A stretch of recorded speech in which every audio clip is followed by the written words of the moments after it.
심장이 멎는 줄 알았습니다. 그 순간 그는 제 이름을 불렀어요. 지영 씨, 그 한마디에 평생 억눌러왔던 감정이 무너져 내렸습니다.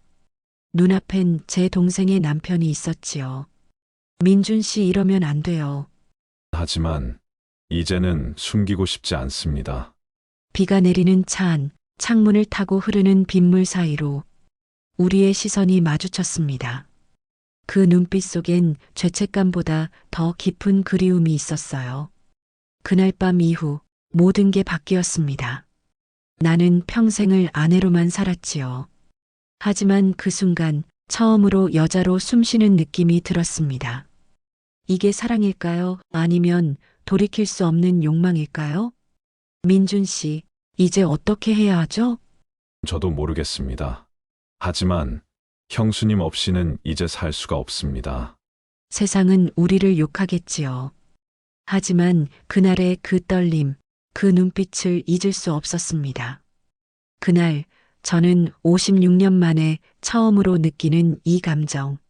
내 심장이 뛰고 있다는 걸 느꼈어요. 이야기 시작하기 전 무료로 할 수 있는 구독과 따봉 버튼인 좋아요 부탁드립니다. 알림 설정도 해두시면 새 영상이 올라올 때마다 제일 먼저 시청하실 수 있습니다.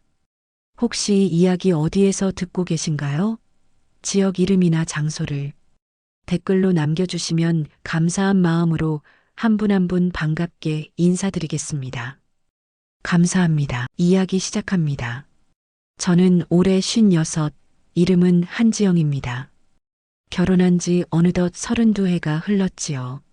남편 상우 씨는 저보다 4살 많아요.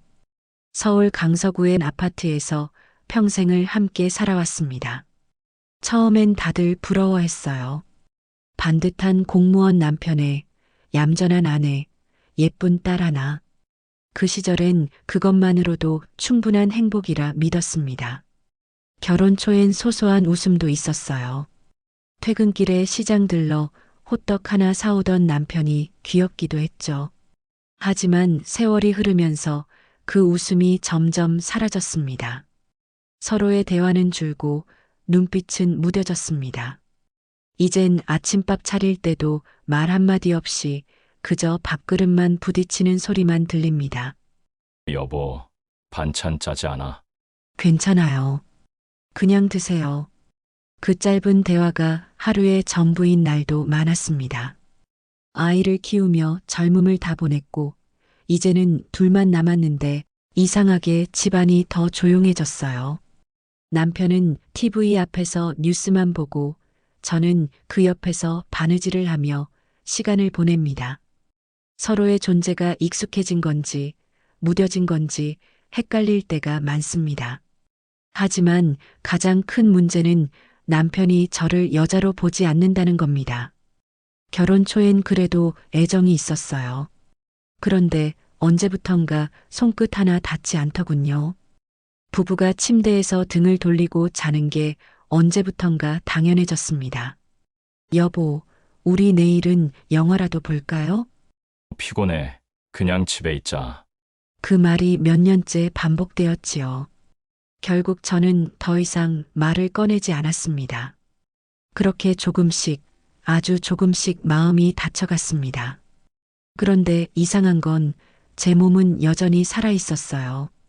밤이 되면 허전하고 괜히 외로워서 창가에 앉아 하늘을 보곤 했습니다. 서쪽 끝 아파트 단지 위로 비행기가 떠오르면 나도 언젠가 저 비행기처럼 멀리 떠나고 싶다는 생각이 들었지요. 3년 전 우연히 동네 헬스장을 다니기 시작했어요. 퇴근길에 운동복 차림의 젊은 아줌마들이 부럽더군요. 나도 조금은 달라지고 싶다. 그 마음 하나로 등록했죠. 처음엔 근육통에 몸이 쑤셨지만 2달쯤 지나자 거울 속 제 모습이 달라졌습니다. 팔은 탄탄해지고 피부엔 생기가 돌았어요. 그때부터 이상하게 기분이 달라졌습니다. 러닝머신 위에서 젊은 트레이너가 지영님 자세 좋아요 라고 말해줄 때면 가슴 어딘가가 두근거렸어요. 그건 설렘이라기보단 잊고 있던 자존감의 회복 같았죠. 그날 집에 돌아와 남편에게 말했어요. 나 오늘 헬스장에서 칭찬받았어요. 그래, 운동 열심히 하면 좋지. 그뿐이었습니다. 저는 잠시라도 대화가 이어질 줄 알았지만 남편은 이내 TV 볼륨만 키웠습니다. 그 작은 무관심이 참 크게 느껴졌어요. 그 후로 저는 점점 집에 있는 시간이 싫어졌습니다. 헬스장에서 땀을 흘리며 운동하는 시간이 오히려 자유롭게 느껴졌어요. 운동이 끝난 뒤 샤워실 거울에 비친 제 얼굴을 보면 그래, 아직 괜찮아. 나는 아직 여자야. 스스로에게 그렇게 말하곤 했습니다. 하지만 그 자신감은 문을 열고 들어서는 순간 다시 현실에 묻혀버렸죠. 남편의 무표정한 얼굴, 말없이 밥만 먹는 식탁, 그 앞에서 나는 여전히 그림자 같은 존재였습니다. 그때부터였어요. 이렇게 살다가 그냥 늙어가는 건가? 나는 언제쯤 나 자신으로 살 수 있을까? 그 질문이 밤마다 머릿속을 맴돌았습니다.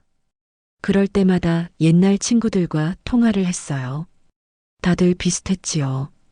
남편이랑 대화가 없어. 그냥 애들 때문에 사는 거야. 그 말들이 이상하게 위로가 됐어요.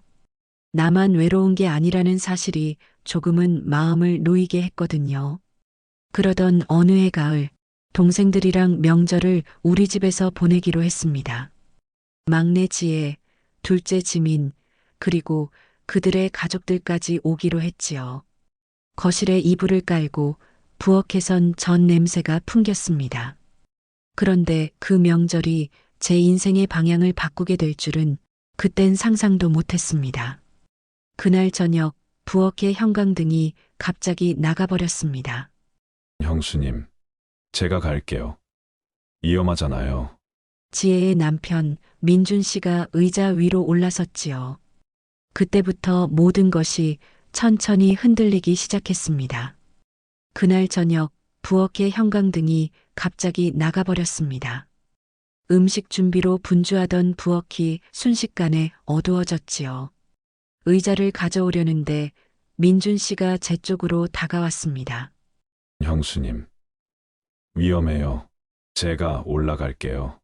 그는 의자 위로 올라서 형광등 커버를 열었습니다. 손목에 핏줄이 도드라지고 팔 근육이 단단하게 보였죠. 그 모습이 이상하게 눈에 밟혔습니다. 어쩌면 요즘 젊은 남자들을 보며 느꼈던 그 묘한 감정이 순간 되살아난 걸지도 모르겠어요. 거기 오른쪽 조금 더 돌리세요. 제가 손전등을 비추며 말했죠. 민준 씨가 몸을 숙이려던 그때 갑자기 찢어지는 소리가 들렸습니다. 옷이 그의 바지 앞부분이 찢어진 겁니다. 그 순간 저는 얼어붙었어요. 눈을 돌려야 한다는 걸 알면서도 시선이 떨어지지 않았습니다. 순간적으로 느껴진 압도감이 있었어요. 지금도 그 장면을 떠올리면 심장이 두근거립니다. 죄송해요. 형수님 옷이 낡아서. 괜찮아요. 거실에 남편 바지 있으니까 갈아입으세요. 제 목소리는 평소보다 높고 떨렸습니다. 민준 씨가 방으로 들어가자 저는 싱크대에 손을 짚은 채 숨을 고르려 했어요. 심장이 너무 빨리 뛰어서 손끝이 떨렸습니다. 뭐야, 지금 뭐 본 거야? 나 왜 이래? 혼잣말을 중얼거리며 고개를 흔들었죠. 하지만 그 장면이 머릿속에서 사라지지 않았습니다. 부엌 불빛 아래 순간 스쳐 지나간 실루엣이 자꾸 떠올랐어요. 그날 밤 모두가 잠든 새벽이었습니다. 창밖엔 비가 살짝 내리고 있었고 저는 잠이 오지 않아 뒤척이다 거실로 나왔습니다. 식탁 위에 놓인 와인잔 하나가 눈에 들어왔습니다. 아까 민준 씨가 마시던 잔이었죠.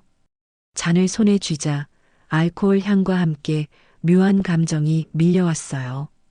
지영아, 제발 정신 차려. 그 사람은 동생 남편이잖아. 스스로를 다그쳤지만 이상하게 그럴수록 생각이 깊어졌습니다. 이해할 수 없는 감정이었어요. 호기심과 죄책감, 그리고 묘한 두근거림이 뒤섞인 감정. 다음 날 아침 부엌에서 마주친 민준 씨는 아무렇지 않은 얼굴이었습니다. 형수님, 어제 도와드리지 못해 죄송했어요. 아니에요. 덕분에 고쳤잖아요. 저는 애써 평정한 표정을 지었지만 손에 쥔 국자가 미세하게 흔들렸습니다. 그의 눈빛은 순했지만 그 속에 담긴 미묘한 온기를 느끼는 순간 가슴이 또 한 번 쿵 내려앉았어요. 명절 아침 식탁엔 온 가족이 모였습니다. 남자들은 TV 앞에 모여 앉았고 우리 자매들은 부엌에서 와인 한 병을 나눴습니다. 지민이와 지혜, 그리고 나, 세 자매가 한자리에 모이니 그동안 못했던 이야기가 쏟아졌지요. 언니들 요즘 남편이랑은 어때요? 뭐 어때? 그냥 살지 뭐. 지민이의 말에 웃었지만 지혜는 진지했습니다. 나 요즘 너무 힘들어. 솔직히 잠자리 문제로 싸우는 게 제일 커요. 순간 공기가 무겁게 변했습니다. 저는 말없이 잔을 기울였어요. 지혜는 말을 이었습니다. 민준 오빠는 너무 세요. 나 감당이 안 돼요. 그래서 피하게 되더라. 그 말에 제 손이 멈췄습니다. 심장이 쿵 내려앉았어요. 감당이 안 된다? 그 말이 머릿속에 메아리처럼 울렸습니다. 그래도 서로 맞춰가야지. 몰라, 난 이제 그냥 포기했어요. 지혜는 한숨을 쉬며 고개를 떨궜고 지민이는 분위기를 바꾸려 했지만 제 귀에는 그 한마디만 또렷이 남았어요. 감당이 안 된다. 그날 밤 저는 좀처럼 잠들 수가 없었습니다. 불을 끄고 누워도 머릿속이 복잡했어요. 지혜의 말이 자꾸 떠올랐고 어젯밤 부엌에서 본 장면이 겹쳐졌습니다. 심장이 다시 뛰기 시작했지요. 안 돼, 지영아. 그건 선을 넘는 거야. 하지만 이상하게도 그날 이후 저는 민준 씨를 의식하기 시작했습니다. 식탁에서 그가 컵을 잡는 손끝, 웃을 때 살짝 패이는 보조개, 그 사소한 모습들이 전보다 또렷하게 보였어요. 그리고 그 모든 게 왜인지 모르게 설레었습니다. 명절이 끝날 무렵 지혜와 지민이 가족이 차례로 떠날 준비를 했습니다. 민준 씨가 짐을 차에 실으며 제게 말했어요. 형수님, 덕분에 편하게 잘 쉬다 갑니다. 그래요. 운전 조심하세요. 그가 고개를 숙이며 웃을 때 햇빛에 비친 얼굴이 눈부셨습니다. 그 순간 저는 느꼈어요. 이 사람과 나 사이에 뭔가가 생겨버렸다는 걸. 민준 씨의 차가 떠난 뒤에도 그 웃음이 머릿속을 떠나지 않았습니다. 그날 밤 창가에 앉아 커튼 사이로 달빛을 바라봤습니다. 묘한 감정이 마음 한쪽을 가득 채웠지요. 그게 호기심인지 그리움인지 아니면 다시 살아있다는 실감인지 그땐 알 수 없었습니다. 다만 분명한 건 그날 이후 제 삶의 평온은 다시는 돌아오지 않았다는 겁니다. 명절이 끝나고 며칠이 지났습니다. 그날 이후로도 마음이 조용해지질 않았어요. 부엌에서 형광등 불빛을 올려다보면 그날의 장면이 자꾸 겹쳐 보였습니다. 왜 이렇게 신경이 쓰이지? 스스로를 다그쳤지만 생각은 멈추지 않았습니다. 남편 상우 씨는 여전히 무뚝뚝했어요. 아침엔 말없이 밥을 먹고 저녁엔 뉴스만 보다 잠들었지요. 그런 일상이 더 답답하게 느껴졌습니다. 한때는 서로 의지하며 살던 사람이었는데 이젠 아무런 대화조차 나누지 않는 남이 되어 있었어요. 여보, 요즘 피곤하세요? 응. 그냥 일 때문에. 그 짧은 대화조차 억지로 이어가는 듯 했습니다. 그날 밤 남편이 코를 골며 잠든 옆자리에서 저는 조용히 눈을 떴습니다. 밖엔 가을비가 내리고 있었어요. 창문을 타고 떨어지는 빗소리가 묘하게 제 심장을 두드렸습니다. 그 사람은 지금 뭘 하고 있을까? 생각이 떠오르자 가슴이 두근거렸어요. 그저 우연한 일이었는데 그 후로 제 안에서 뭔가가 계속 자라나고 있었습니다. 그게 호기심인지 결핍의 반동인지 도무지 구분이 안 됐습니다. 새벽 2시가 넘어가자 저는 결국 침대에서 일어났습니다. 남편이 깊은 잠에 빠진 걸 확인하고 살금살금 복도로 나왔습니다. 불 꺼진 집안, 고요 속에 제 발소리만 또렷하게 들렸습니다. 잠깐 보기만 하는 거야. 그냥 확인만. 스스로에게 그렇게 말했지만 그게 변명이라는 걸 알고 있었지요. 민준 씨가 자고 있는 작은 방 앞에 섰습니다. 손잡이를 잡는 순간 손끝이 식은땀으로 젖었어요.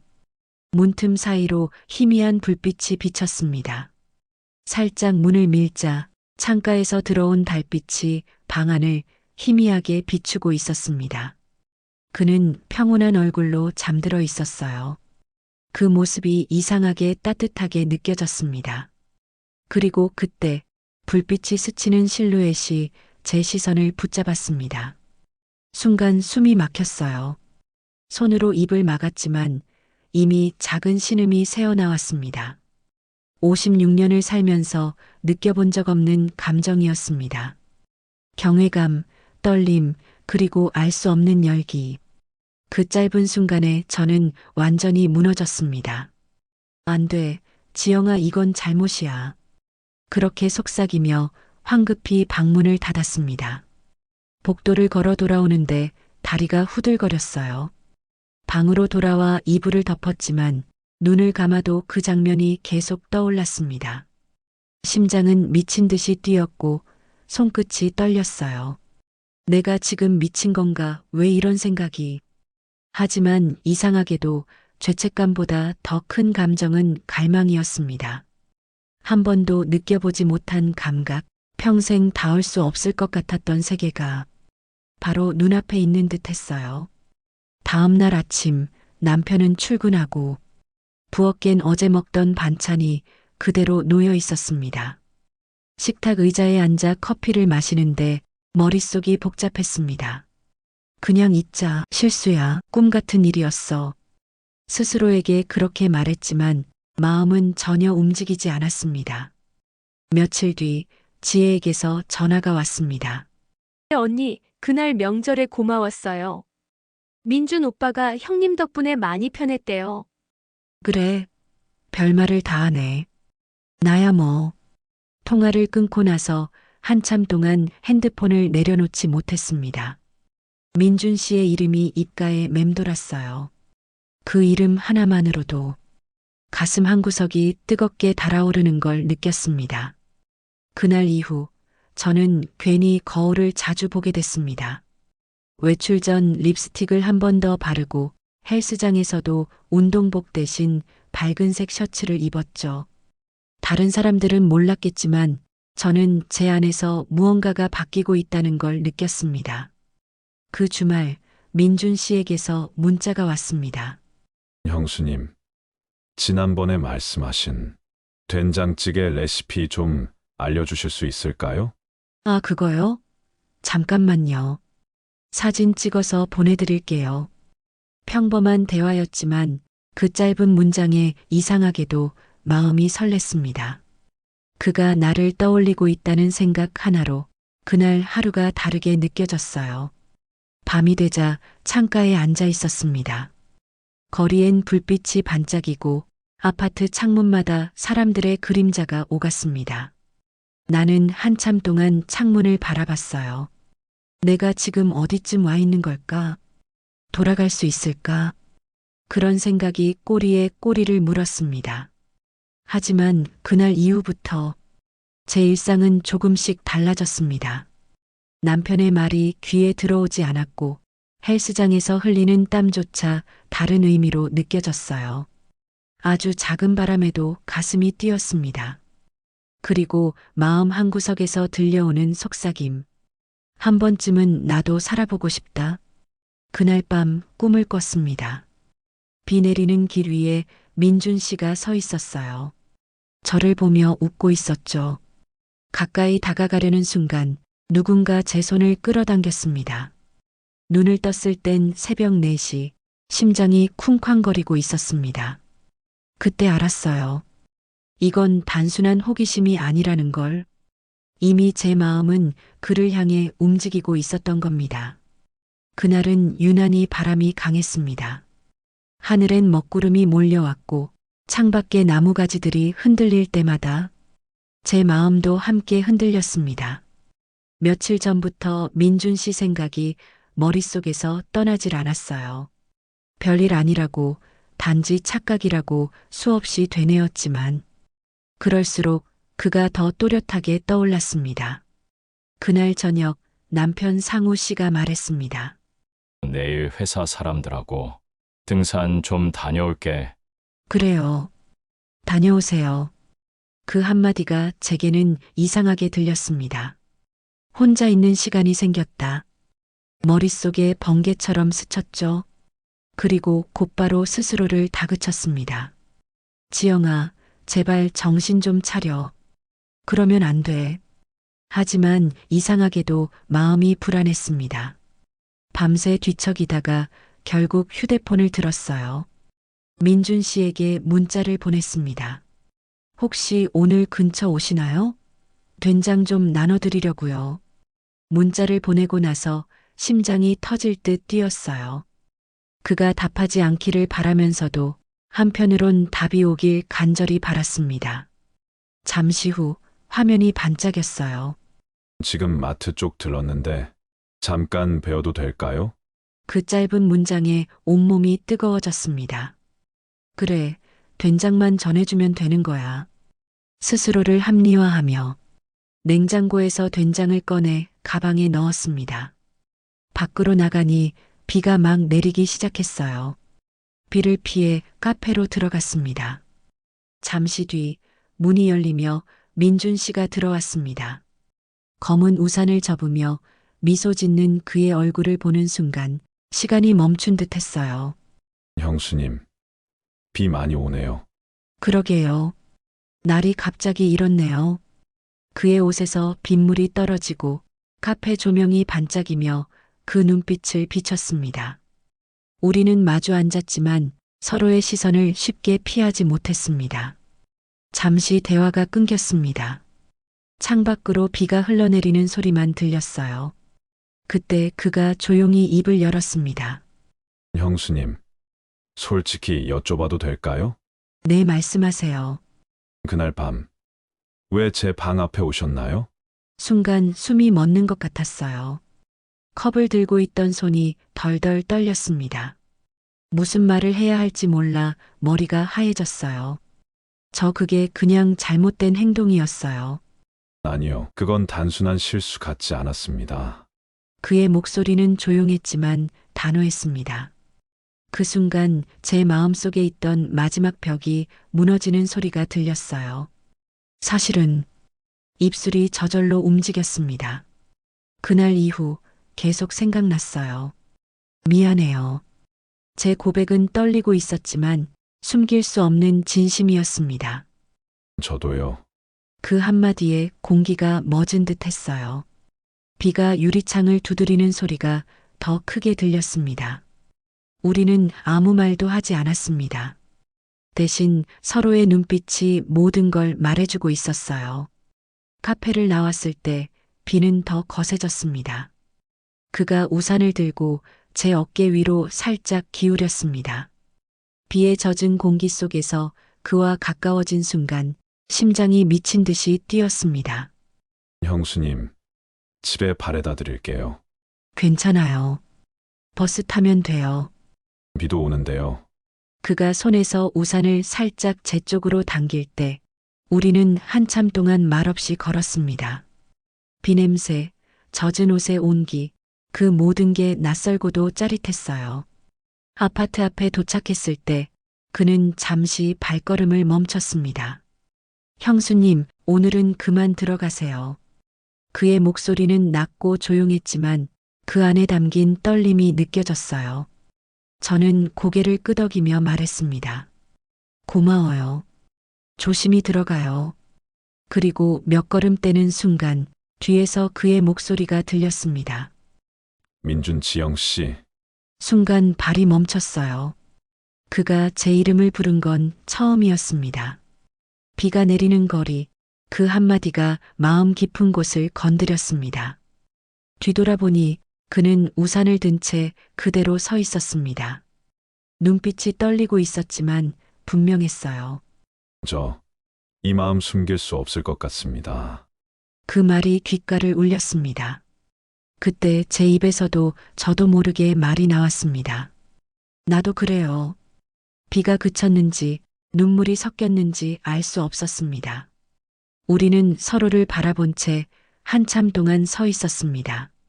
그날 밤 마음속의 선은 그렇게 사라졌습니다. 집으로 돌아와 불을 켜자 거울 속 제 얼굴이 낯설게 느껴졌습니다. 두 볼은 달아올라 있었고 눈빛이 흔들리고 있었죠. 지영아, 이건 시작이야. 끝이 아니야. 스스로에게 그렇게 속삭였지만 그 말조차 믿기지 않았습니다. 이미 되돌릴 수 없는 문을 열어버렸다는 걸 어렴풋이 알고 있었어요. 그날 이후 며칠 동안 마음이 조용하지 않았습니다. 아무 일도 없었는데도 민준 씨의 목소리와 눈빛이 머릿속을 떠나지 않았어요. 설거지를 하다 그가 불러준 제 이름이 떠오르면 손끝이 멈췄습니다. 그 한마디가 이렇게 오래 남을 줄은 몰랐어요. 남편은 여전히 무표정했습니다. 저녁에 들어와선 밥 줘. 그 한마디면 끝이었죠. 서로의 삶이 이미 다른 방향을 향해 가고 있다는 걸 이제는 부정할 수도 없었습니다. 그날 아침 남편이 말했습니다. 지영아, 마트 좀 다녀와. 먹을 게 다 떨어졌네. 알았어요. 지갑과 장바구니를 챙기고 현관으로 나서는데 문 앞에 누군가 서 있었습니다. 민준 씨였습니다. 그는 조심스러운 표정으로 말했어요. 형수님, 저도 마트 가려던 참이었어요. 같이 가시죠. 그 말에 잠시 망설였지만 결국 아무 말도 못하고 고개를 끄덕였습니다. 평소엔 아무렇지 않던 짧은 길이 그날은 이상하게 길게 느껴졌습니다. 창밖으로 스치는 풍경조차 흐릿하게 보였죠. 차 안은 조용했습니다. 라디오에서 흐르는 옛 노래가 어색한 공기를 채워주고 있었어요. 너무 오래 참았던 건 아닐까? 그런 생각이 들 무렵 민준 씨가 조심스럽게 입을 열었습니다. 형수님, 그날 이후 많이 생각했습니다. 저도요. 하지만 그건 그러면 안 되는 일이잖아요. 알아요. 그런데 마음이 말을 안 듣네요. 그의 목소리는 낮았지만 진심이 묻어났습니다. 저는 숨을 고르며 물었어요. 지혜는 알아요? 그는 고개를 저었습니다. 요즘 거의 대화도 없어요. 잠자리도 오래전부터 없고요. 제가 다가가면 아프다고 피합니다. 그래서 점점 무너지는 기분이 들어요. 그의 눈빛 속에 슬픔이 묻어 있었습니다. 저도 모르게 가슴이 먹먹해졌습니다. 나도 그래요. 남편이랑은 너무 오래 아무 감정이 없어요. 제 목소리가 떨렸습니다. 그냥 밥하고 빨래하는 사람일 뿐이에요. 여자로서 느껴본 적이 없어요. 그는 제 말을 조용히 듣고 있었습니다. 차 안의 공기가 묘하게 무거워졌어요. 밖에선 봄비가 내리기 시작했습니다. 와이퍼가 유리창을 스치며 일정한 소리를 냈죠. 그 속에서 서로의 호흡만 들렸습니다. 형수님도 외로우셨죠? 네. 근데 그게 외로움인지 포기인지 모르겠어요. 말을 마치자 눈물이 볼을 타고 흘러내렸습니다. 민준 씨가 잠시 망설이다가 차를 길가에 세웠어요. 민준 울지 마세요. 그가 천천히 손수건을 내밀었습니다. 그 손끝이 제 손에 닿는 순간 온몸이 전기가 흐르듯 떨렸습니다. 그의 눈빛에는 동정이 아닌 묘한 따뜻함이 담겨 있었어요. 형수님, 그가 낮게 제 이름을 불렀습니다. 그 한마디에 오랫동안 눌러왔던 감정이 터져나왔습니다. 미안해요. 이런 말하면 안 되는데 너무 외로워요. 그는 대답 대신 제 손을 꼭 잡았습니다. 창밖에선 여전히 비가 내리고 있었지만 차 안은 고요했습니다. 시간이 멈춘 듯 세상과 단절된 느낌이었어요. 그가 조용히 말했습니다. 정말 이렇게까지 살아야 할까요? 서로 힘든데 아무 말도 못하고. 저는 고개를 숙인 채 대답했습니다. 이젠 모르겠어요. 그저 누군가가 제 얘기를 들어줬으면 했어요. 그는 제 손을 잡은 채 말했습니다. 형수님, 저도 그랬어요. 누군가 제 이야기를 들어주기만 해도 괜찮을 줄 알았는데 이젠 그게 아니라는 걸 알겠어요. 그의 말이 끝나자 우리 사이에 길고 깊은 침묵이 흘렀습니다. 하지만 그 침묵이 이상하게 따뜻했습니다. 아무 말도 하지 않았지만 서로가 서로의 고통을 이해하고 있다는 걸 느낄 수 있었습니다. 그때 그가 말했습니다. 형수님, 오늘은 그냥 이렇게 앉아 있고 싶어요. 그래요. 잠깐만요. 그렇게 우리는 말없이 비를 바라봤습니다. 유리창에 비친 두 사람의 모습이 겹쳐지듯 흔들렸습니다. 시간이 얼마나 흘렀을까요? 비가 잦아들 무렵 그는 조용히 시동을 걸었습니다. 집 앞까지 모셔다 드릴게요. 고마워요. 그 짧은 대화에 서로의 마음이 이미 닿아 있음을 느꼈습니다. 차가 집 앞에 멈췄습니다. 내리려는데 그가 말했습니다. 민준 지영 씨, 그의 부름에 심장이 멈춘 듯 했어요. 오늘 이 순간 잊지 않겠습니다. 그 말이 귓가에 남았습니다. 저는 아무 대답도 하지 못하고 고개만 끄덕였죠. 집으로 돌아오니 남편은 여전히 무표정한 얼굴로 TV를 보고 있었습니다. 왔어. 그 한마디에 모든 현실이 돌아왔습니다. 그러나 제 마음은 이미 다른 곳에 있었습니다. 내 안에 긴 겨울이 조용히 녹기 시작하고 있었어요. 그날 이후 우리의 연락은 조금 더 잦아졌습니다. 처음엔 된장찌개 레시피 같은 사소한 이야기였지만 시간이 지날수록 서로의 안부를 묻는 문자가 늘어났어요. 형수님, 오늘은 괜찮으세요? 비가 오니까 허리가 쑤시네요. 그런 평범한 대화들이 오가며 우리는 점점 더 가까워지고 있었습니다. 그러던 어느 날 오후 그가 조심스럽게 제게 전화를 걸어왔습니다. 형수님, 잠깐 볼 수 있을까요? 드릴 말씀이 있어서요. 지금이요? 네, 잠깐만이라도 좋습니다. 그의 목소리는 낮고 진지했습니다. 심장이 쿵 내려앉는 느낌이었어요. 이젠 정말 피할 수 없는 순간이 오고 있구나. 약속 장소는 한적한 카페였습니다. 비가 살짝 내리는 날, 그는 창가 쪽 자리에 앉아 있었습니다. 저를 보자마자 조용히 미소를 지었어요. 그 미소 하나에 그동안 눌러왔던 감정이 한꺼번에 흔들렸습니다. 형수님, 이렇게 연락드려서 죄송합니다. 하지만 솔직해지고 싶었습니다. 무슨 말씀이에요? 그날 이후 아무리 잊으려 해도 계속 형수님 생각이 납니다. 그 말이 끝나는 순간 가슴속 깊은 곳에서 무언가가 터져 나왔어요. 그가 제 감정을 알아차린 듯 했죠. 저도 조용히 고개를 숙이며 말했습니다. 저도 그래요. 하지만 우리 그러면 안 돼요. 이건 잘못된 일이에요. 그는 한동안 아무 말이 없었습니다. 창밖으로 내리는 빗방울이 유리창을 타고 흘러내렸고 그 사이로 그의 목소리가 들렸습니다. 그럼에도 불구하고 마음이 말을 안 들어요. 그 한마디에 세상이 조용해졌습니다. 저는 숨을 고르며 그를 바라봤습니다. 말없이 서로의 시선이 마주친 그 순간 모든 게 달라졌습니다. 그의 눈빛엔 망설임보다 진심이 있었어요. 카페를 나왔을 때 비는 그치지 않았습니다. 그가 제게 우산을 씌워줬어요. 형수님, 집까지 바래다 드릴게요. 그 한마디에 저는 더 이상 거절하지 못했습니다. 차 안에는 말없이 흐르는 라디오 소리만 들렸습니다. 도심을 벗어난 도로 가로등 불빛이 차창을 스쳤습니다. 그가 갑자기 말했어요.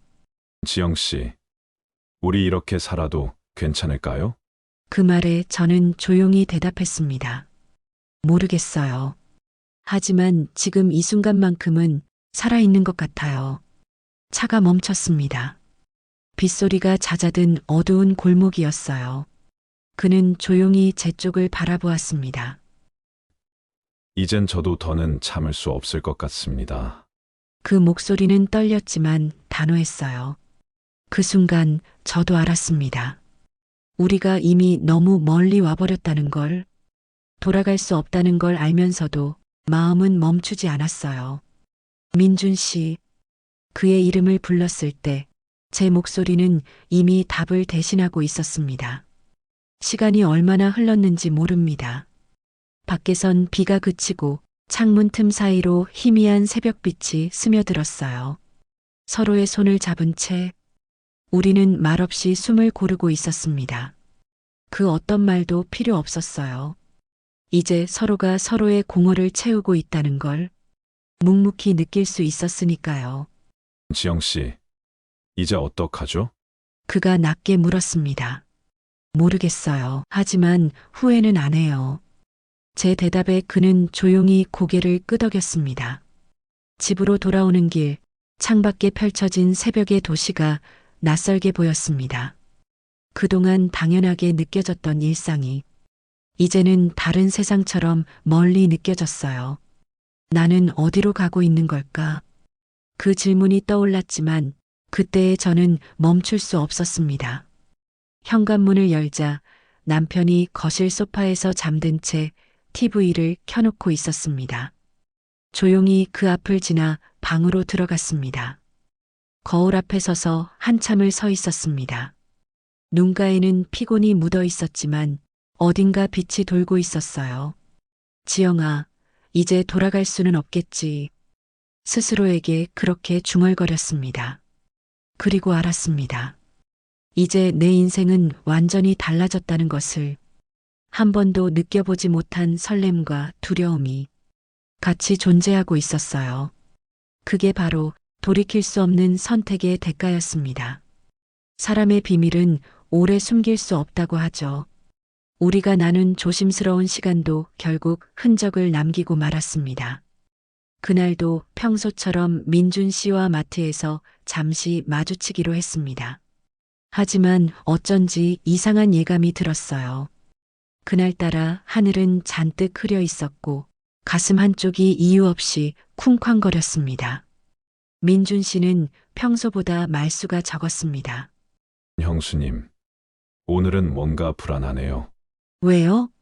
지혜가 어제부터 너무 조용합니다. 핸드폰도 자꾸 확인하려 하고요. 그 말이 떨어지자 제 손끝이 떨렸습니다. 불길한 감정이 스며들었지만 그마저도 외면하고 싶었습니다. 설마 알 리가 없잖아. 그날 오후 그는 조심스럽게 제게 문자를 보냈습니다. 지영 씨, 오늘은 만나지 말죠. 이상한 느낌이 들어요. 하지만 저는 답하지 않았습니다. 오히려 그럴수록 더 보고 싶었습니다. 오늘은 그냥 얼굴만 볼게요. 잠깐이면 돼요. 그 문자를 보내는 순간 제 손끝이 멈칫했지만 이미 늦었습니다. 조용한 골목의 작은 모텔 앞 저는 그의 차를 기다리고 있었습니다. 비가 막 내리기 시작했죠. 불빛이 젖은 도로 위에 번지고 공기는 축축하게 눅눅했습니다. 차 안에서 우리는 아무 말 없이 서로를 바라봤습니다. 그 시선만으로도 모든 걸 알 수 있었어요. 조심해야 해요. 그의 목소리가 떨렸습니다. 오늘은 그냥 얘기만 하죠.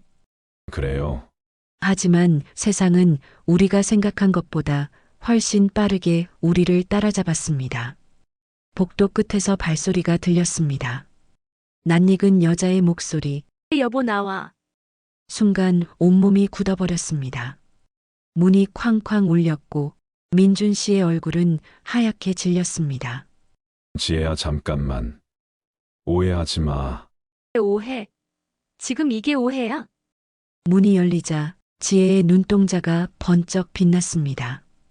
그녀의 얼굴엔 눈물과 분노가 뒤섞여 있었어요. 그리고 그 뒤에는 내 남편 상우 씨가 서 있었습니다. 말이 나오지 않았습니다. 모든 게 정지된 듯한 순간 공기마저 무거워졌습니다. 남편은 아무 말도 하지 않았습니다. 그저 싸늘한 눈빛으로 저를 바라봤습니다. 그 눈빛 속에는 실망과 분노, 그리고 이해할 수 없는 낯선 감정이 섞여 있었어요. 이게 다 뭐야? 미안해요. 그 한마디 외에는 아무 말도 할 수 없었습니다.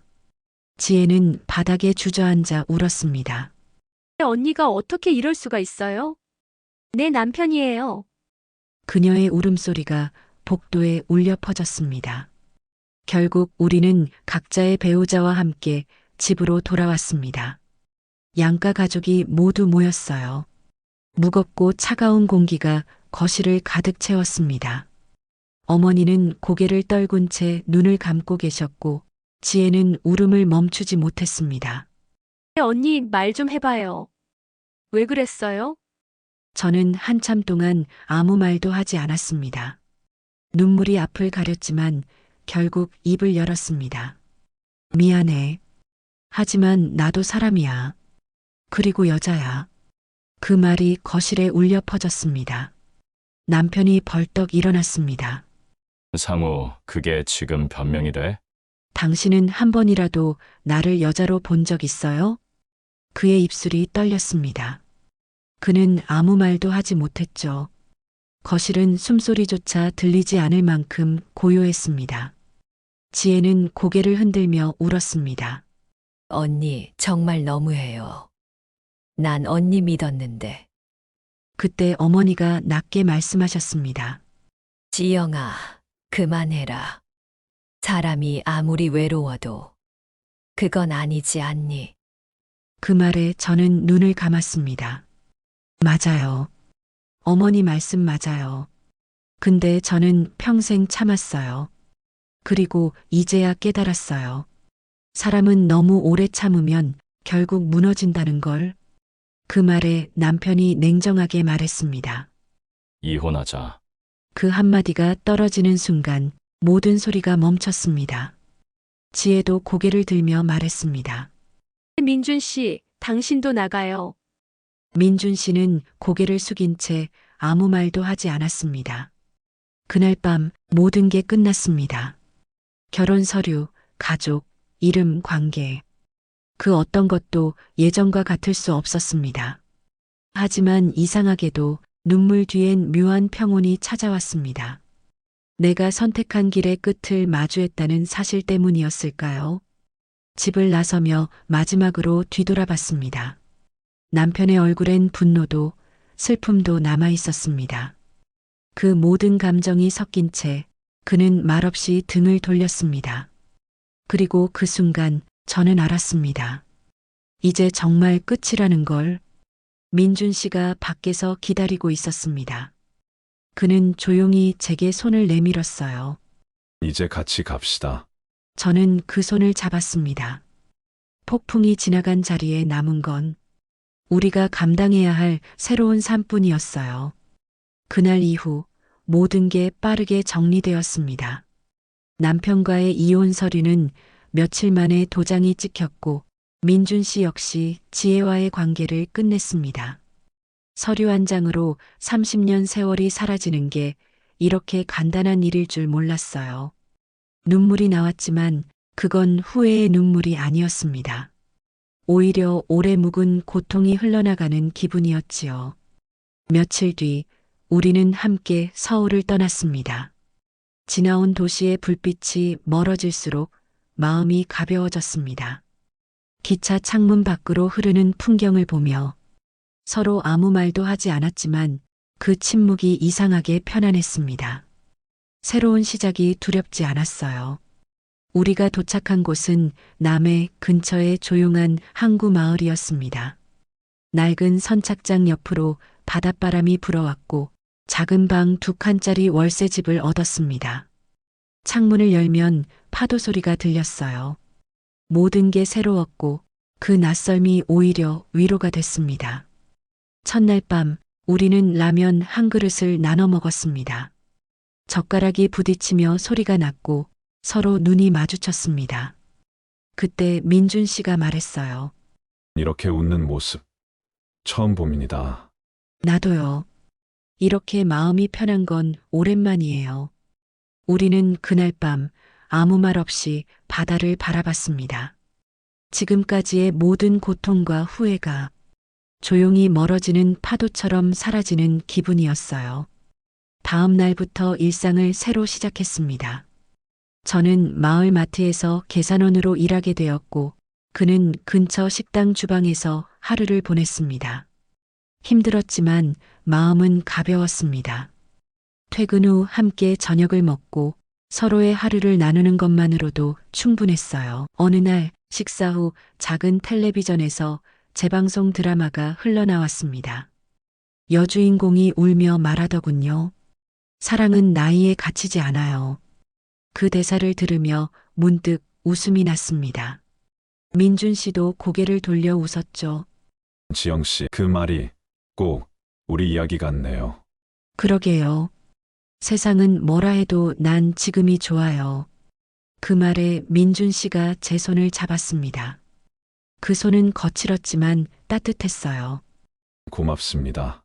그 한마디에 그가 지금 얼마나 단단한 마음으로 제 곁에 서 있는지 알 수 있었습니다. 계절은 빠르게 바뀌었습니다. 봄이 지나 여름이 오고 바닷가 마을은 관광객으로 북적였지만 우리는 여전히 그 속에서 조용히 살아갔습니다. 주말이면 함께 시장을 돌며 장을 보고 밤에는 낡은 라디오를 켜놓고 이야기를 나누었죠. 가끔 마을 어르신들이 물었습니다.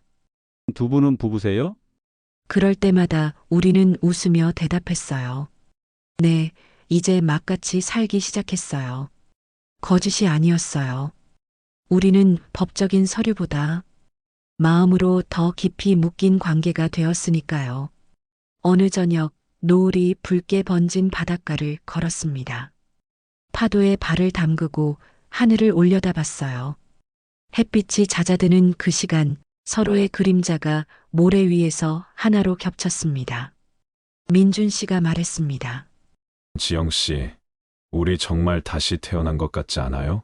저는 고개를 끄덕이며 미소를 지었습니다. 늦게 핀 꽃이지만 그래서 더 향기로운가 봐요. 그날 밤 집으로 돌아와 거울을 보았습니다. 주름이 조금 더 늘었지만 눈빛은 예전보다 훨씬 또렷했습니다. 평생 참으며 살던 여자가 아니라 이제는 나로서 살아가는 얼굴이었어요.